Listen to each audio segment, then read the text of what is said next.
Hi friends, aloo puri చేయడానికైతే నేను ఒక 5 అయితే ఉడికించి పెట్టుకున్నాను.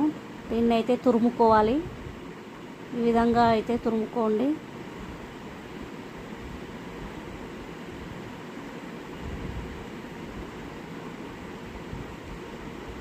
ఇప్పుడు కారం వేసుకుంటున్నాం, ఉప్పు, వామ,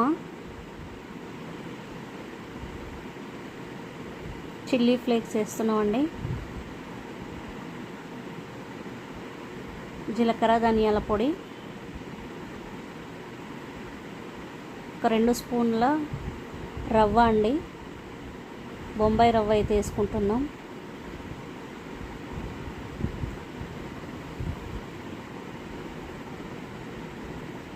నేను తీసుకున్న ఆలూకైతే అంత పిండి సరిపోయిందండి.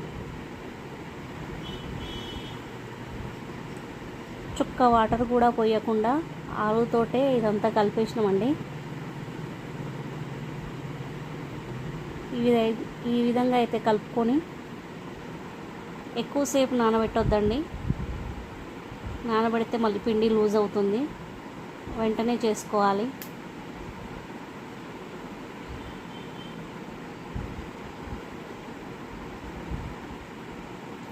ఈ విధంగా అయితే పూరీలా చేసుకోవాలి.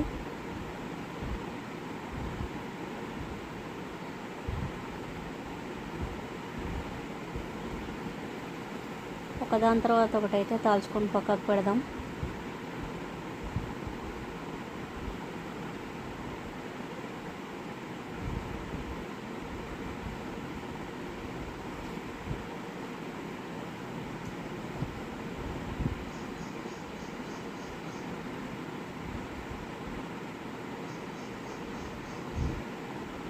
ఆయిల్లో వేసే క్లిప్ అయితే మిస్ అయిపోయిందండి.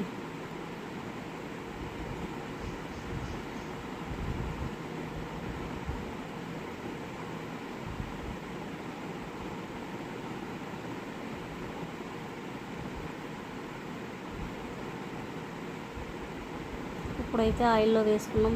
చూడండి, ఈ విధంగా అయితే పొంగుతుంది.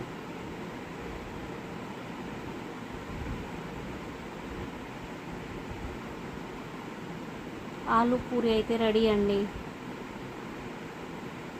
Tasty aloo puri. Okay friends, bye మరి.